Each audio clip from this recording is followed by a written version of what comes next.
trying to get comfortable. Okay.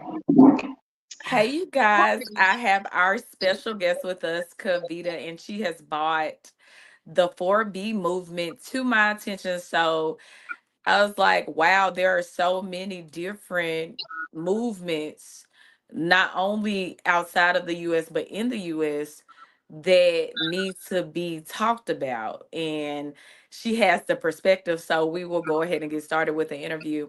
So, Kavita, what is the 4B movement? So, the 4B movement is a feminist movement that began in Korea, South Korea specifically. It was rooted in violence towards women. They have a lot of issues that we don't um, have, I guess, on a mass scale here in terms of women just feeling marginalized economically, um, unsafe. And they have had some really like extreme things that were going on over there, like women being recorded without their knowledge, even to like elementary school bathrooms, like having cameras in them when women are, in there. So they had some pretty extreme circumstances that were happening that caused them to go to an extreme, which I believe it is. But in that particular situation, I think it's different from, a lot of what we're experiencing over here in the Western world. um, but yeah, it was initially started, like I said, for pretty good reasons, I believe. Um, Now, it's my understanding from my most recent research is that it's gone underground quite a bit, and that it never came to prominence, I don't think, there. But the conversation came up here after the last election, or the election that we just had, where women here started talking about it. So it kind of, I perked up a little bit when I'm like, okay, let me look into this and see, what there is to it. But so yeah, American women are pretty much piggybacking on or embracing the idea. So what 4B is in its essence is no. No men, no pregnancy, no marriage, no sex. So what they are doing is we've been using the word decentralizing men from our lives, but for them it's more of an extreme of the most recent phase of their movement that I saw was to that very end, decentralizing men from their lives in terms of forming like communities of women where they are solely dependent on one another. Yeah.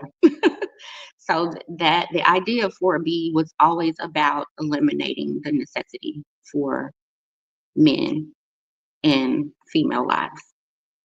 And so I don't know over here if it's going to go to that extreme. I definitely can see, that happening because I feel like we already have a foundation for that with the infighting that's happening between men and women here, that the ground is ripe, for us to go there in terms of not, connecting at all in society. Okay, so within the US, what are some movements that you can name that you feel may be divisive towards men and women? So I'm not big on rhetoric. I tend to stay away from words that I've seen have become weaponized and divisive. I'm very intentional about the language that I use because I do understand that words have power. And obviously, our society recognizes that too. And that's the reason why they take certain words. Like, we heard even in this last election, we heard words like Nazi and, anti um, Semitism and just a lot of radicalizing of words that have like general meanings about things, but there's this very much a connotation and emotional connotation attached to a lot of words. And so, in order to have productive conversation, there are certain words that I know that are very commonly used attached to certain movements that I will, just kind of steer away from. And I also steer away from movements because I feel like they box things in and they close off the ability to be able to be productive, the ability to be able to move forward, in conversation, or even, things like I said that I find are important, to us. So I tend to try and stay away from, you know.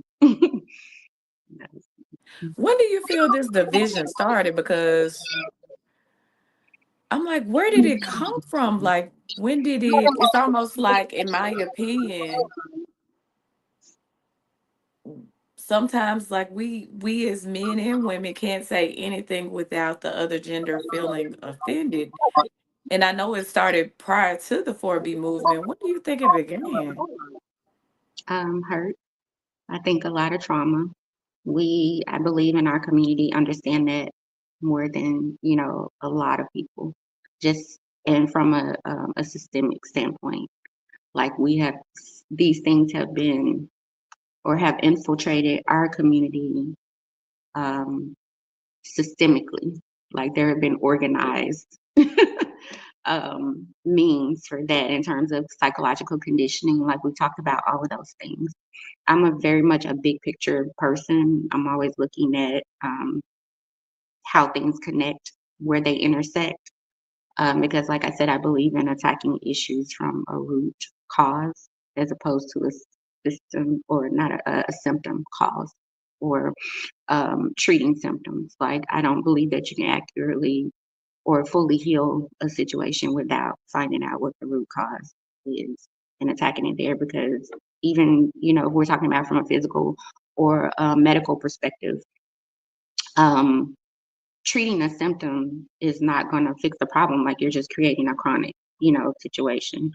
So you want to get to the core of where the healing needs to take place so that you can, if it needs to be cleaned out, if it, something needs to be amputated, like, or do we need to take something out of our diet? You know what I mean? Like it's still going to continue. The issue is still going to continue, and it's going to snowball if you don't figure out what the core of the thing is. So, and we're also seeing it even within our so-called healthcare system, that we're getting a medication to fix one thing and then to try and fix that thing because it created other issues. And so I think that we can also apply that to relationships, right? Like, where did this start for our community? I believe that there are nuances, it's very involved. That's one reason why I'm so sensitive and compassionate to the things that are happening, even when I see the anger, even when I see the infighting, because I understand that it really stems from hurt. And we had this discussion too, talking about, I believe that the opposite of love is not hate, it's indifference. So I'm hopeful in that, from the perspective of we're still fighting. So that means that we're still hopeful. You know what I mean? Like when we completely, separate and we're no longer willing to talk, dialogue on any level, then I think, you know, it's very dire. But now, right now, the fact that we are still arguing, even though we're disagreeing and we're having a hard time, coming to some kind of consensus or, peaceful resolve, even, that there's still hope, because that means if you're still arguing, that means that you still care. So yeah. Mm. How would a person know that they're attacking something from a unhealed perspective? Like, what are some indicators that, oh man, I'm broken, or I'm not healed, or this is not a healed perspective? Because I think a lot of people may not know that they're broken. Mhm. So I'm a bit of a stoic when it comes to emotion. I believe that they are important, but I believe that they are important only to the extent that it's alarming me or alerting me that there's an issue. You know, um, it taps into our root survival system. So I think that it's a very individual thing. Now I can look at a person and maybe see certain um, things displaying outwardly, right? And I can kind of say, well, maybe, oh, well, they're upset or that, offended them. But um, I mentioned the stoicism, and because I have the idea that we are our own best healers, like no one knows you better than you. And so I believe that it's up to us to determine like when we're triggered, and for us to healthily step aside within ourselves and figure out like okay, what's going on with me right now? Like that bothered me. Like I think conscious awareness is very important. Being very intentional about how we move is important. So the awareness is key. I study human nature a lot. I think that that is something that we can highly benefit from because if you know how you're being triggered, then the next step is to figure out, okay, well, when I'm triggered, then what do I do with this? And I can find tools, to adequately deal with this. So I think that it's being triggered is a very individual thing, and the same thing can trigger both you and I, but the root of the trigger may be different. The way it manifests may be different. So that's why I think that it has to be like a very like individual thing in terms of self-control, self-discipline, um, stillness, all of these things that we're talking about within the wellness community right now are very important in terms of addressing um, personal triggers. Okay, I kind of want to touch on sensationalism and virality Mhm. because sadly, and this is just a personal feeling, it may be right or wrong, but I feel like in some cases, people will push um, certain things because of, oh, this will make me go viral. And now you're just doing this for attention. And now you have a whole group of individuals who are looking for advice or looking for ways to cope with maybe, dealing with men or women. And now you're further pushing a divide just because you want to go viral or you want to get attention. How would a person go about saying this person is just trying to go viral? They don't have my benefit at heart versus this is good information to help me move forward in my journey towards healing, as far as with the conversations between men and women. So I'm a highly spiritual person. So one of the things that I pray for, one of the things that I work on is discernment, which to me is, just another way of saying to some degree, a spiritual awareness, right? Not just, this visual thing that I can taste, touch, hear, see, but what's going on the inside. The older people used to say the inner man, right? Like what's going on there. So for me, it goes back again to that individual thing. You knowing now, this is one of the issues that I have with social media, because it's our nature to want to escape. That's flight, right? It's like I said, it's hardwired in us. What entertainment, which I believe social media is about entertainment. We've become the entertainers now because we're generating the content. um, but knowing like if you understand, and this is why this is so important to me, that we understand our inner workings as human beings. Like how do we work? Understanding the fight flight, like what is our what are our hardwired protectives, because a lot of what we're talking about is rooted in those things, right? Our fears, our core fears, things that have happened to us that our bodies are made like we're so made so amazingly. We're made so miraculously that we have all of these things mentally, physically, even our bodies, like, shivering is to generate heat when we're cold, So our emotional responses are very similar to that. It's a protective mode. When being triggered is protection. So if you understand that about yourself and you're able to dig into your past to realize like, okay, but where did this start? This particular thing that's happening to me right now, I feel sad whenever this happens. Where did this start? And there's a thing in I believe it's Hinduism where it says it's a red string. So basically you follow the red string through your history to figure out 9 times out of 10 is rooted in childhood. A lot of our traumas are rooted in childhood. And so in terms of social media, and the major impact and the influence that that has. I think, again, like the self-awareness. No one can lead you by the puppet string if you know what I mean, what moves you, what triggers you.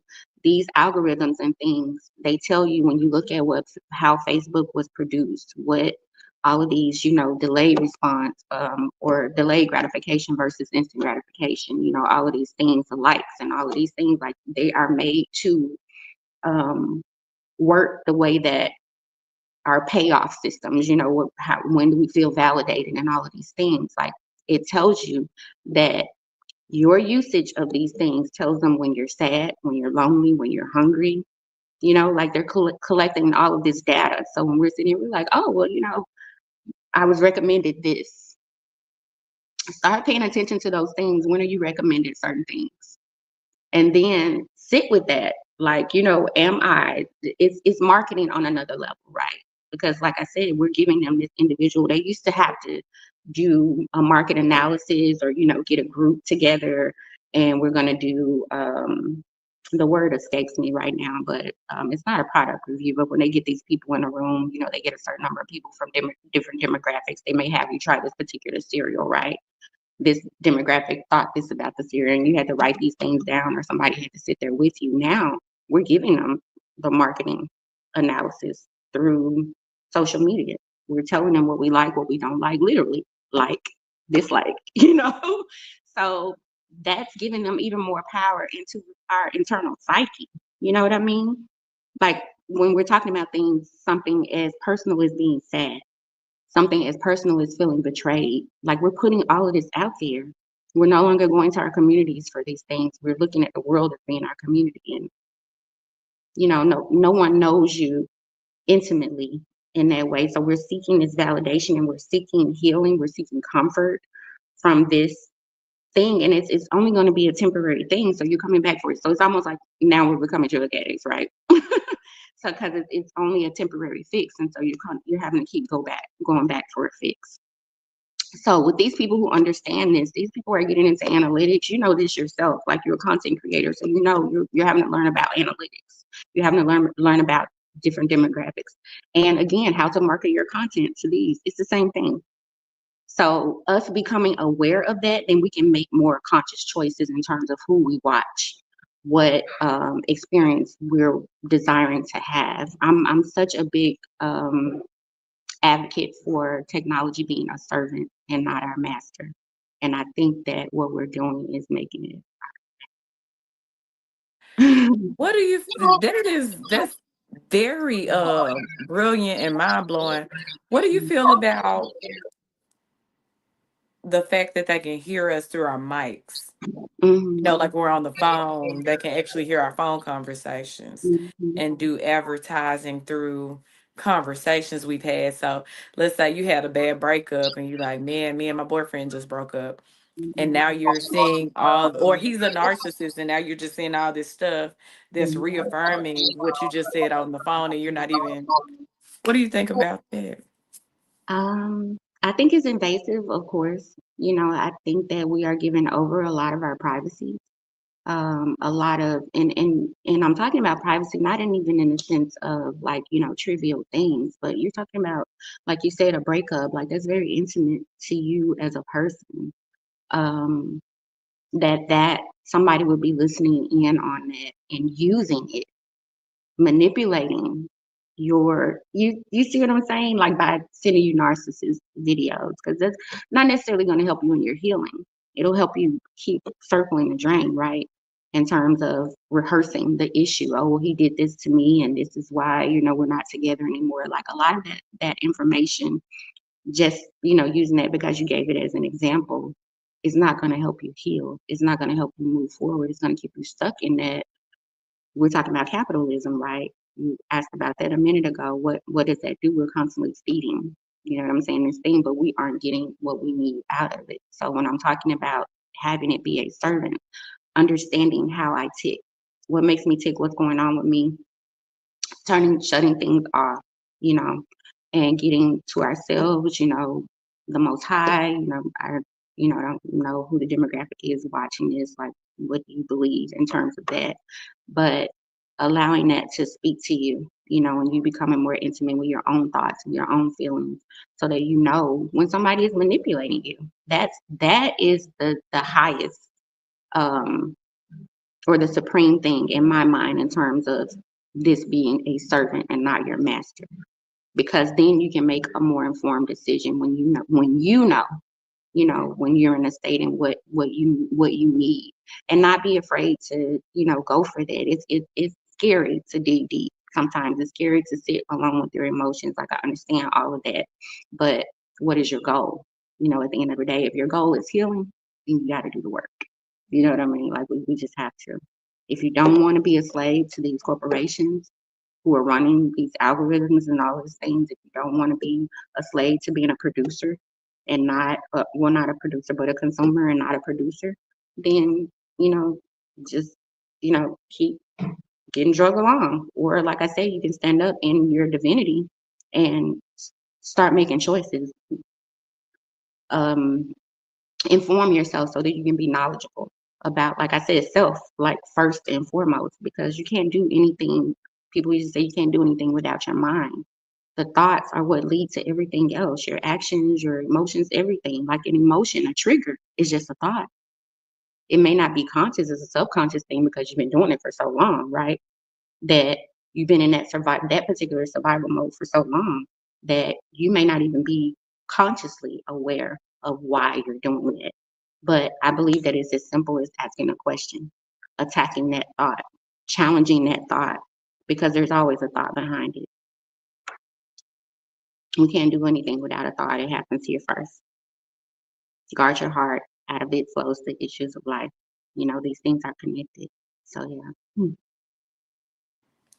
The I wouldn't say the power, but the just wanting to be right. I don't know how to phrase it, but it's almost like we go down this rabbit hole. Like when we hear about these different movements, such as 4B and others, and we say, "Oh, I agree with that because of whatever reasoning you have for choosing."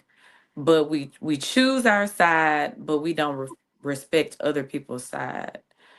How do we get to a space where we can say, okay, this is what I'm choosing to do, but I also respect you for whatever choice you make, versus everything being a divisive conversation that leads us further away from each other? I think that a lot of what we're living in is a delusion. And that first started with an illusion of rightness, wrongness. Um, Again, like I said, it's like our humanity has been weaponized against us, because that's what we're talking about at the core of all of this. We're talking about just human wanting to be seen, wanting to be loved, wanting to feel safe, wanting to feel connection, wanting to have intimacy in our lives, wanting to be able to care for yourself and have enough, to live, and enjoy life and do the things that you desire to do. Like, that's at the core of human nature. I don't care if it's male or female. That's the core, like those things. And when I talk about getting to the root of a thing, I'm always going back there because that's where we find commonality. We can argue, like I said, symptoms. We'll argue the symptoms all day. That's all we're going to do. We're going to keep circling the drain. We're going to keep going back around. We're competing with trauma. Well, my trauma was worse, but what about this? Oh, well, this happened with you, but we have it worse over here. Like, no, like, it's all bad. And whatever your particular trauma is, it may seem minimal to someone else, but it's deep to you. You know, so compassion is huge. Empathy is very huge when it comes to us communicating, and just relating to one another. We're, like you said, so busy fighting and fighting, but I think that we don't know what we're fighting about anymore. I don't think that we know what we're fighting for. And so that's when intentionality comes in. That's when self awareness comes in. That's when that stillness and being with yourself, sitting with yourself. Like, what do I really want? What am I really hoping to accomplish? Because one thing that I cannot do is have a conversation or a conflict with somebody who doesn't have an idea about why are we doing this. It's a waste of energy to me if we don't know what are we hoping to accomplish and having and entering into this conversation, this communication, this conflict. Like I think conflict is healthy, but the way that it's done can be unhealthy. We can't be screaming, like we have to be respectful, to one another, treating people the way that we want to be treated. You know, you want to receive compassion, give compassion. You want to be heard, listen. You know, like make sure that you want to be understood. Try understanding. Try it. Just try it. And I don't think that that's what we're doing. We're just talking. We're talking over one another. There's a lot of noise. And just in society in general, there's a lot of noise. There's not hardly anywhere that you can go where you're not hearing some kind of conditioning, some kind of programming that's attempting to enter your gates and your doors, because we're portals. So, Intentional dialogue, because you've been talking about that, intentional dialogue versus banter. How mhm. would we decipher whether conversations are intentional versus this is just a waste of time listening to or reading? Mm, I think the productivity of it, both parties establishing, like, are we even on the same page about what we're trying to accomplish here?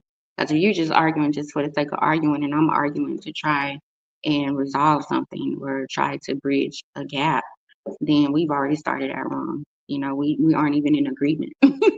So of course we aren't going to end up in the same space, at the end of the day. So I think that that's first and foremost, like, are our intentions aligned going into this? Um, and again, that's very huge, and that's a part of communication, honesty, transparency. Like, are you even willing to be honest enough to say what you're hoping to gain from this?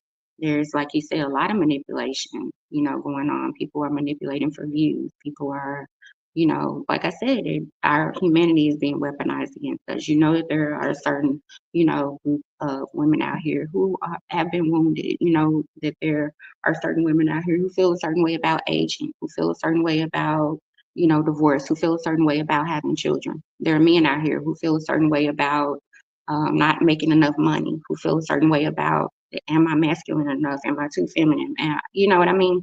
And so these people know this, and they target that particular market, to create this contention and this banter. And so, like I said, the better that we get to know ourselves, what our purpose is here on this earth in terms of growing, and learning, the more we're able to combat all of the external things, that are coming in. People attempting to manipulate our traumas, our, you know, discord even. It's a part of life. Disagreement is a part of life. But when you have people, like you said, intentionally being divisive, trying to create further division, to what end? Like, I try to stay away from that. I don't consume it. I do not support it. And I'm trying to always looking for the community of people who are like-minded, who I can walk with in agreement in terms of those who want to heal, not only themselves, but our community and our world as a whole, you know. So those are two major things that I think, not supporting it, first off. And then, like I said, finding the people who are like-minded. Once you're healed, you can see that more clearly. Yeah, I have to comment on that. So when I started healing, I realized, even if I answered myself in conversations from a logical, healed standpoint, there's an attack.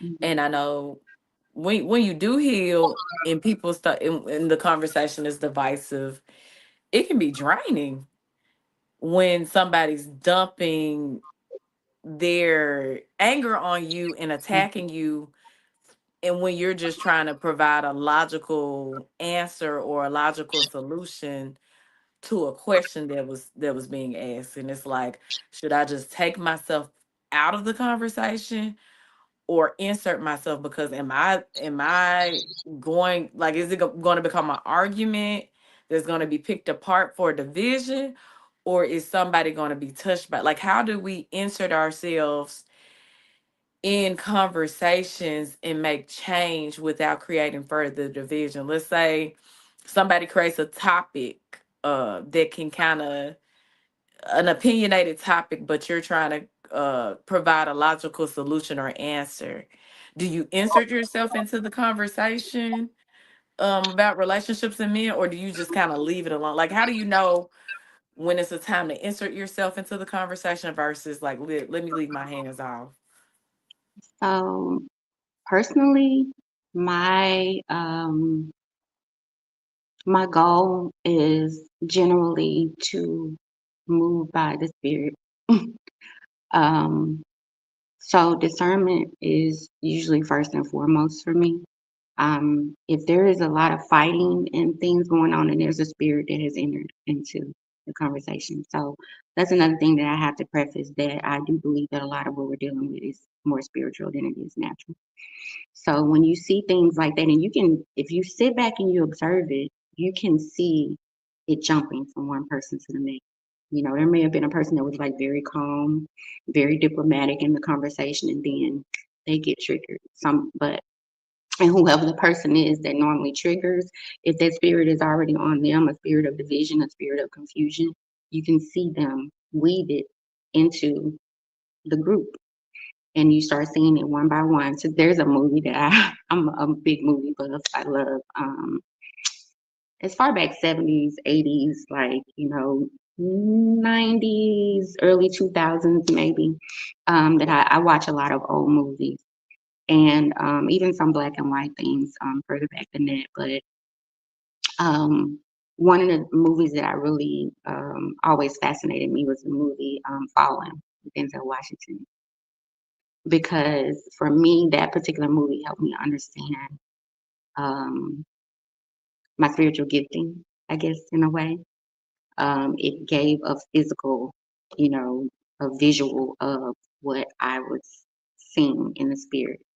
So when I'm saying it, I'm watching it jump from one person, the spirit of confusion jump from one person. And then there are also spiritual, so spirits are kind of like family trees. So a spirit of confusion, anger, all of these things, like you can see, if you know what the trees are and those spirits that are attached to that particular thing, you'll start to see them acting out in a group setting. You can see them jump from one person to another. Discipline is very huge. Spiritual discipline, um, physical discipline, mental discipline, emotional discipline, all of those. When we're talking about stoicism, it's not saying that emotions and things are not important, but again, an emotion is a servant to you. It's there to inform you. It's there to alarm you. Something's going on with you. Not what we tend to do is externalize, right? Well, when something happens within us, we look at, oh, this is the cause of it. That person is, you made me feel this way, right? No, like your experiences, your life, those are the things that made you feel that way. It wasn't something familiar happen between you and this individual, or a circumstance that came into your life, something familiar happened, and then you got triggered. It wasn't that particular thing that did it. It was something inside of you. So I look at it as an opportunity to heal. When certain things come up, when triggers and things like that come up, I look at that as an opportunity for us to heal. It's showing something in me that is unhealed. That's more empowering to me than leasing it out and saying, oh, well, that someone else or something is responsible for this. Like, no, I'm responsible for me at the end of the day. The only thing that I can control is me. That's it, point blank, period. I am the only thing that I can control, ultimately. So I don't know. I think I kind of got, um, lost my train of thought a little bit. But in terms of, like I said, just being in conversations and stuff, how I generally handle that is, like I said, first and foremost, discerning the situation. And I'm usually, if I'm discerning, then I will go into a place of stillness within myself, and I'm praying about what to say, if I need to say anything while I'm observing what's happening around me. Because again, like I said, it's not going to be productive if it's inflamed. Like, you cannot speak to anger. You cannot speak to and I believe hurt is at the core of all of these things, right? So I'm always looking for the humanity in it. That, like I said, the softness of the heart in it. There's hurt beneath that. And so if I can't ask a question and get that person to tap into it, then I'm not going to engage. Okay, so reinforcing disregard. So what I'm hearing at the core of we didn't because we don't want to be divisive. We didn't mention, and I'm appreciative of you not mentioning the names of other movements. For certain reasons, as far as creating divisiveness. We've talked off camera about other movements within the U.S. that are extremely radical and extremely divisive. And I actually had a man reach out to me and say he was actually influenced by one something, and he was like, I'm trying to reprogram myself to feel differently, but he was like, I understand that I've been programmed to feel like women are the enemy. Mhm. How do we stop attacking each other in spaces of hurt? Because it seems almost like we just go like attack is the quick. And I know it boils down to spirituality, but how can we limit ourselves from viewing and seeing these things when they're all around us? I think you just said it, limiting. I don't believe that we can't disconnect. We may feel like we can't, but I just have a higher expectation. I have a higher view of us as human beings, um, our status in the earth, that you have the ability to do that. You have the ability to say no. You have the ability to choose free will, And so what you said is the key to me, tuning out. Do you have the courage to tune out? Because I've heard people, and when I've challenged people with this idea, what they come back to me with is, like you said, it's everywhere, or that I'm not in the know if I tune out, right? And for me, I don't know what exactly it is that you're missing out on that's new under the sun. You know what I mean? If you tune out, like I feel like if I decide I'm going to tune out for a week, meaning I won't be on social media, I'll only use technology for the things that are forwarding, pushing my interests, my goals, if I only, because we can't do that. We don't have to, just be mindlessly scrolling. We don't have to be, using technology to constantly entertain us or distract us from life, right? That we can choose, you know.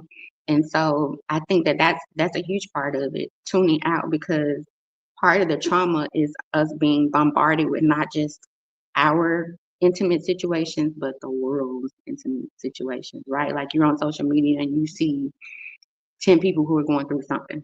You know what I mean? Like that's a lot for us to process as human beings. It's overload. And that's why we find ourselves saying, "Oh, I'm tired. I'm overwhelmed." Like it's not even from us physically and actively engaging in these things ourselves. Like we're overwhelmed at the thought of, because again, our humanity, right? Like we it's rooted in us to care for one another. So if you, unless there's something, mixed up or broken in here, when you see somebody going through something or struggle or whatever, you're automatically going to empathize. You're automatically going to connect to whatever it is in their situation that is, you know what I'm saying, like similar to experiences that you've had, because we know what it is to be human in this earth. Like we know what that is. So sometimes we can't save the world. Like that's just it. Like we cannot. Even with the access that we have to all these hundreds of thousands of people via technology, right? You still cannot save the world. So with that idea in mind, again, like I said, we have to tune out. We have to do what we can do within. We have to tune back into our community. We have to tune back into our interpersonal relationships. Like we've adapted the idea that friends are 1,000 people on your page. Now we know in reality, 1,000 people are not your friends. Not really. You know. And so even that word has been watered down, right? Like what a friend is. Oh, we're going to friend you. You see how things like, and that's the reason why, like I said, I'm so conscious about these things. And when I am, I'm very intentional about how I use them. Like the power is being taken out of a lot of things. What friendship is, like the power is taken out of it because we're using it so lax. Oh, I love coffee. I love, love, love. Even the word love, you know what I mean? Like it's very flimsy. It's very, you know, I can't even say conditional because, like I said, it's used in such a shallow way. Now something as powerful as that, is used in such a shallow way, and so we have to be very conscious, about how we're feeding into these things. And when we've had enough, when we're feeling overwhelmed, to give ourselves permission to tune out of whatever is not necessary in that moment. If you got to use technology to work, use it to work, you know. But if it's taking an emotional toll on you, you got to step away for survival's sake, you know. And it has to be a conscious decision because that thing is not going to let you go. You be on there for 3 hours and didn't even intend to be there, you know. So yeah. Okay, so we spoke about spirituality and knowing discernment. When does a situation, as far as spirituality goes, when is something oversharing versus a testimony? Like when is Hmm. a person like, oh, this is her testimony about her dating or relationships with men, or this is his testimony about his relationships with women, versus this is oversharing and divisive. Sharing is very um, individual, I think. I don't think that I can say because I'm a fiercely private person. So I don't think that I can say, especially when it comes to things that are dear to me, like I'm that, Me you know, too. that lioness, like I'm protecting it. So I think that that's very individual. Would say that I wouldn't want to judge, you know what I mean, what somebody else. Again, intention. If their intention is to testify, provide a testimony in order to uplift, to encourage, then my prayer is that that's what it accomplishes, right? And that it will reach someone to encourage them. It will reach someone to make them feel less lonely. It will reach someone to empower them in some way. I think the intention is very much huge. Like you said, it is some people are doing it as a testimony to help heal, to help promote, to help further, you know, progress in a positive way. And then there are people who are using it for divisive. So again, if life and death is laid out before you, choose wisely. Like choose wisely. And something else I've noticed too, and we'll wrap things up after we kind of discuss this, is I've noticed that some people use skits. So some of the stuff isn't even real. So you'll see Mhm. maybe somebody create a skit, a divisive skit about what something they've done or something the mother of their child, father of their child, whoever the person that they're dating has done. It'll just be a divisive skit, and then you'll see the comment section going crazy because people are confused as to whether this is real or not. So people are actually cashing out off stuff that isn't even real. Mhm. And that's the scary thing about the direction that we're going with AI, right? That when I look at AI created videos, and some of them, like I said, are really hard for me to even, look. I know people who are graphic designers, and some of them it's hard for them to discern like what's created by AI. So I've a lot of what you're talking about. I've seen people do it, but I've also seen people generate, with chat or whatever that and I was under one story and I was reading the comments and people were like, this was AI generated, like this story didn't really happen. And it was presented as like a news article that, this couple had this situation happen, somebody ended up getting murdered. Like it was, like a heavy thing, but come to find out the story was not true, and people were again in the comment section responding emotionally to it, responding politically to it, where I feel like this should have happened. I feel like this person should have like very emotionally invested in the outcome when it wasn't even a real situation. So when I'm talking about discernment and there being a strong delusion, that is entering the earth with this technology, we have to rise. Like raise our vibrations, whatever you want to call it. Like, we have to come into a higher level of consciousness because the deception is not getting less, it's getting more and deeper. So I just believe that it's going to be very challenging without discernment to be able to differentiate who. Now, one blessing that I do believe, and I started receiving this word when COVID happened about the wheat and the tear being divided. Now, there's something to me very positive and hopeful and encouraging about that to me, because that says to me that it's going to become easier to be able to differentiate between. And I think that we're already starting to see that, like the righteous versus, wicked. Like I feel like the line is becoming more defined. It's not as blurred as it used to be. People are There's a saying, and I think it's accredited to, Maya Angelou: when people show you who they are, believe them. When situations show you who they are, what their agenda is, believe them. Like you mentioned about comment sections. If I go to somebody's page or their content and I look at the comment section and the intention, if it's not producing, and I don't care what they're saying can sound very positive, but if people are arguing in the comment section, to me, that is the spirit over that, whoever that person is. If people are arguing, and so if that person's intention is truly to heal, is truly to bring unity and all those things, and maybe they need to step back and evaluate their true intention.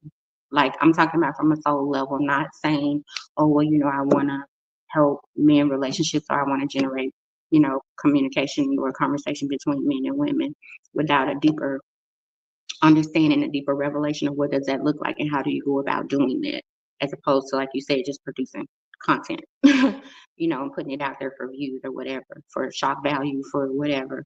I think when that's your intention, but in terms of being a consumer, that is one of the litmus tests that I use. I look in the comment section and I see how respectful people are being in the comment section. I see that's not something that I'm going to promote if it's not producing unity, if it's not producing, like you said, open dialogue, if it's not producing respect, if I don't see people healing and being apologetic. Oh, well, I misunderstood your comment. Thank you for being, kind enough to expand your on or expound on your thoughts for me to. I think I understand better when I see that type of thing happening in comment sections. Then I'm like, okay, I can rock with this.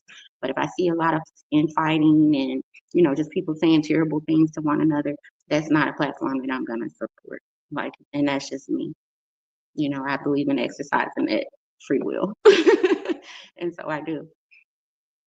Because I don't know that person personally, but again, for me, in terms of believing that things are more spiritual than they are natural, I'm looking at the spiritual fruit of that comment section to determine, like, I don't know this person personally, but if the intention behind what they're doing is producing this, then I don't want any parts of it. So let me go and find, my tribe, the changing, the people who are changing things in the direction that I want to see an uptrend, not this thing that's dragging us down, this chaos, this confusion, this, like you said, division. That's not what I'm going to put what I've been invested with, the divinity, you know what I'm saying, that I've been invested with, the power and dominion, and to be able to subdue and do all of these things in the earth. I'm looking for those people, who are wanting to do that in a positive way, not these people who are bent on destruction, tearing down everything that there's the hate, you know what I'm saying? And things are being driven by hate, bitterness, all of these things. So yeah, no, I'm not rocking with those. Like I said, I'm looking for the people who like you, who are wanting to challenge and disrupt the status quo, because we can't continue, you know, in the direction that we're going. And I believe that these voices have been too loud, and it's time for people like us to put you're talking about vocal cords being vibrations, right? That we have to start using ours unapologetically, you know. So yeah. Mm. All right. Thank you, Kavita, for joining the warm up diaries. Thank you It so was a much. pleasure having you. Yeah, thank you for having me. I look forward to doing it again. Thank you.